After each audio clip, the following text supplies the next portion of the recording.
Does anybody watch Game of Thrones? Yeah, I haven't seen it in a while, but... Really? Just... Episodes are so weird. It When was- I started it, I was like, what? Yeah, it was nothing much happened, really. A few things happened, but... Yeah, basically. But it was still good to see it They again. did it on purpose, though. Totally. But Walking Dead ended, and then Game of Thrones started. I'm like, oh, thank God. All right. Walking Dead's better. Well, yeah, but, you know, what can you do? Anyway. And then there's people in here like, I don't watch TV, shut up. All right, sorry. So 12.8 is all about looking at stuff like, let's start off with the real basic question here. All right? And so there was a guy, his name was Cardano. I don't know if they talk about Cardano. I can't remember his first name. It was like G something. Guillermo Cardano? No, it wasn't Guillermo. Cardano, I had to do a paper on him way long time ago. Cardano was sort of insane. I think he had some mental problems, but he was incredible with math. I don't know what that made him crazy or what. He came up, you guys, this is a little bit ahead of us, but I want you to understand the context of where these come from. Do you guys know the quadratic formula?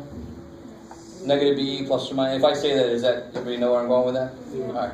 So that's somebody taking this and solving it, right?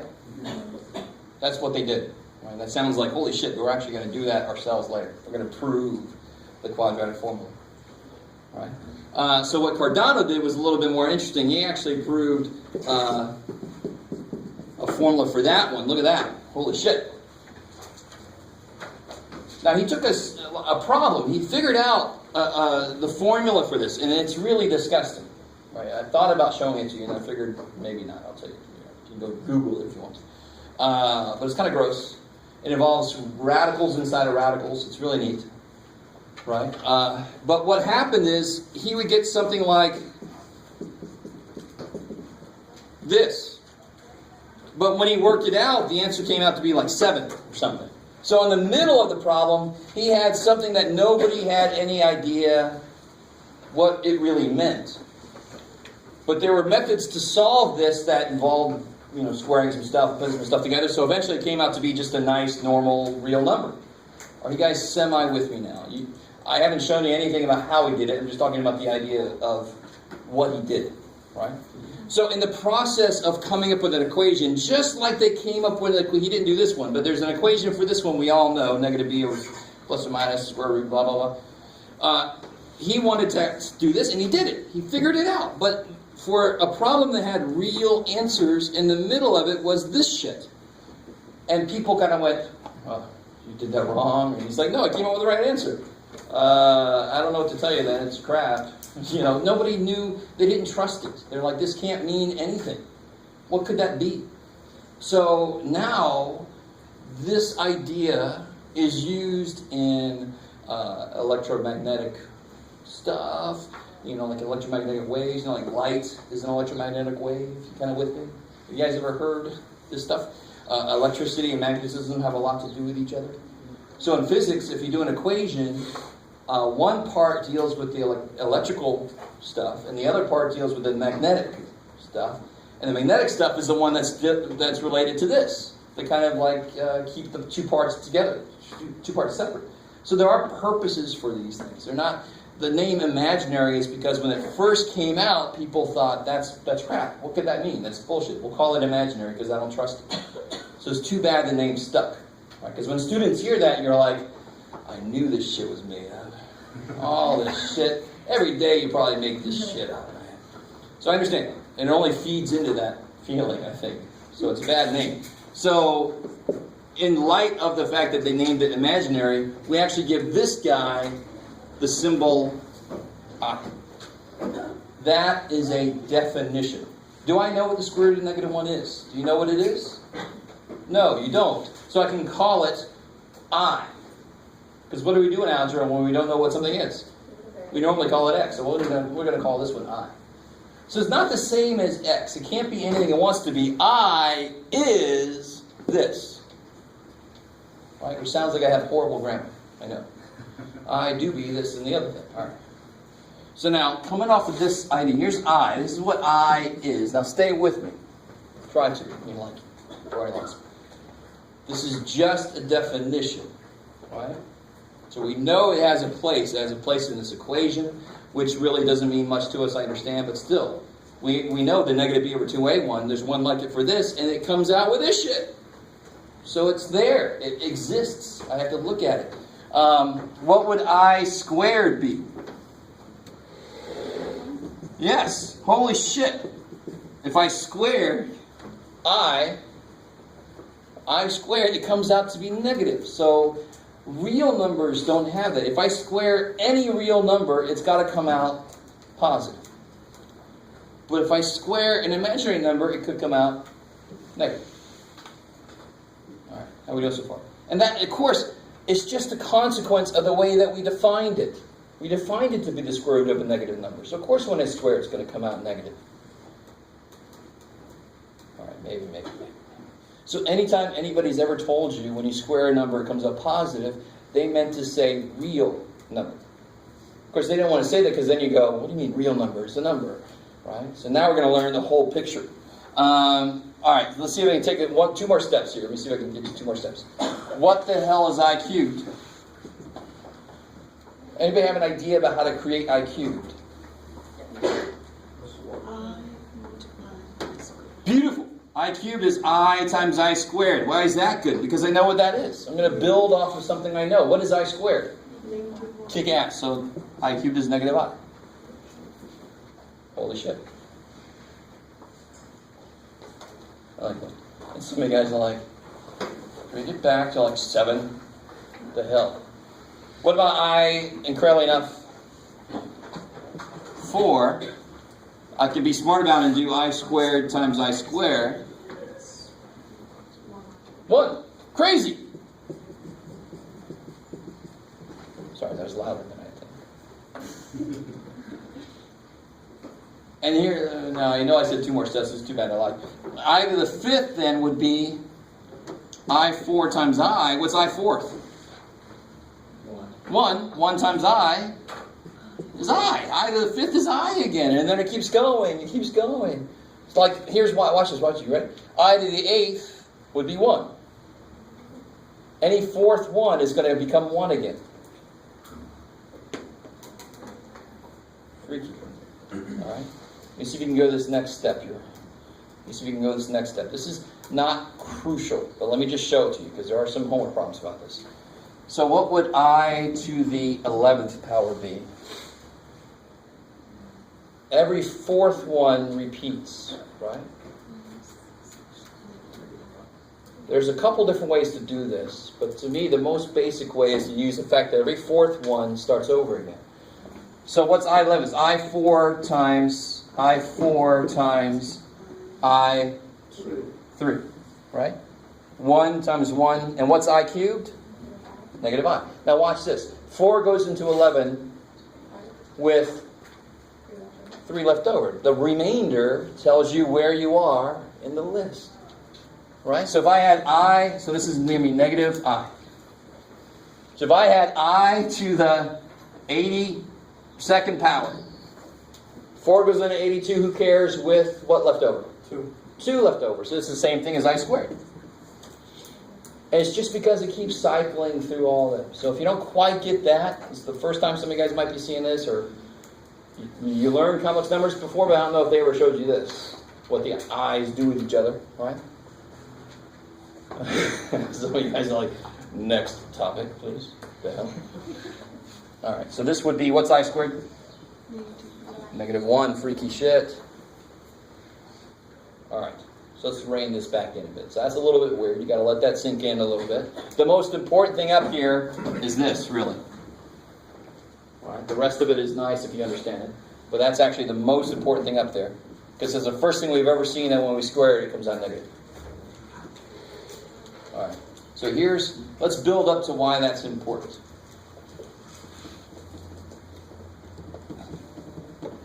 Still 12.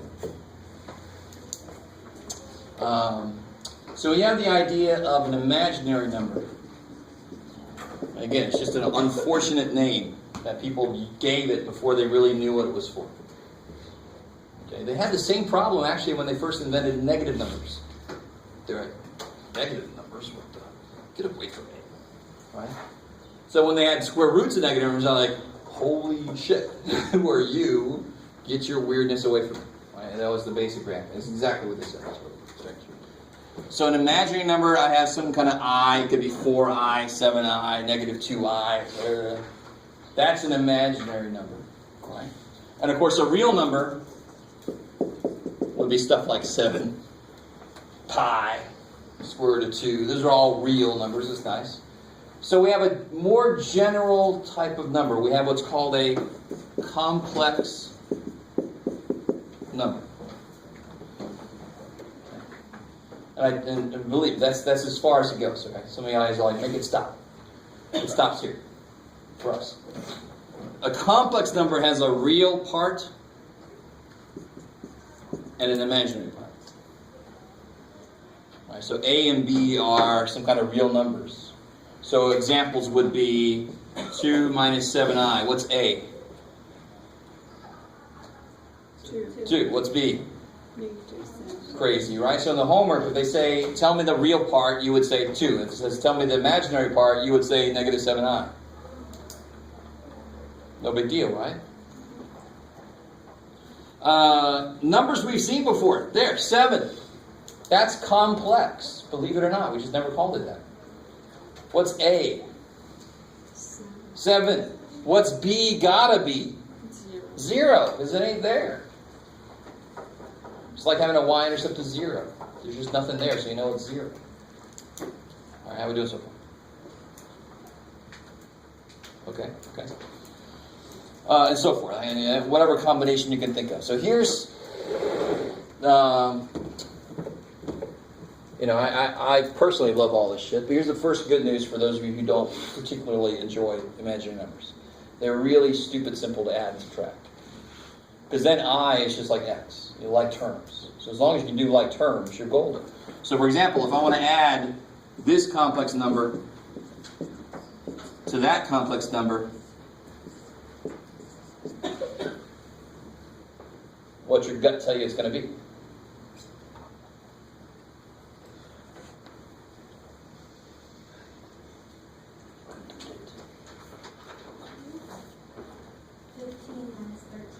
Kick ass, look at that. There's the real parts. If that was an x, wouldn't you do the same thing? If that was any freaking letter, wouldn't you do the same thing? It's just like terms now, right? You put your variable stuff together, you put your number stuff together. Same way we've always been. How are we doing so far? Let that be nice. That's nice. So I acts like a variable, normally. Oh, maybe I should, sorry. You're like, when does that I come in? No, it's not. It was the first example. Let me count A. What you have to be careful about here.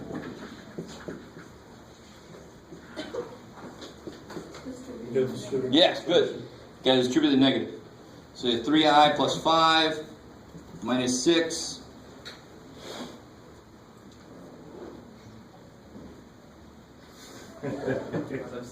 Plus 6i. All right, just distribute the negative. So it makes negative times negative is positive. Cool. I like it. And then what can I do? 3i and 6i. 9i. 5 minus 6. Kick ass. Almost too easy. All right. So things get a little more interesting when you start multiplying these things. And then even more interesting when you start dividing these things. So I think that's the last two things we'll talk about. Then I want to talk a little bit about 12-7.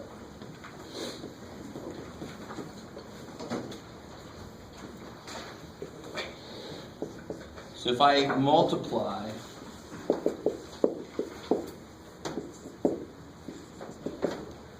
those two complex numbers together. And again, math doesn't really care what they represent. It knows what property do I use here. Or however you distributive, FOIL, whatever the hell you want to call it, right? So you would get 10 minus 4i plus 15i Now you'll notice the one place that I cannot look at I as a variable is when it's being raised to a power. Because I isn't a variable, right? I don't be no variable. I is an actual value. It's an actual number, even though it's freaky-ass number, square root of negative 1. But I know what I squared is. I don't know what x squared is if I was foiling a normal polynomial shit out. But I squared is negative 1. So in the process of putting like terms together, what do I get here? 11i plus 11i. Kick ass. I can also change this to be negative 6 times negative 1. Good. So I get 10 plus 11i plus 6. So I get 16 plus 11i. 16 plus 11i. Let me ask you this. Your answer is in the form of what? What form is this in? Yeah, a plus bi. Anytime I add, subtract, multiply, or divide, I have to be able to put it in a plus bi form. Because it has to be a complex number. Yes, sir? Where'd you put the negative 1 at? Here? Is that just gone? Yeah. No, well, it's negative 6 times negative 1. Yeah. So that negative changed that negative to a plus. Okay. Cool. I like it. I can't just go, no, I don't want to. I'll keep that for another problem. No, I got to do it right there. Yeah. Cool. All right, let's look at a division problem. Now let's see. Let me remind you guys. What would I do? We just talked about this one earlier. What would I do there? Conjugate.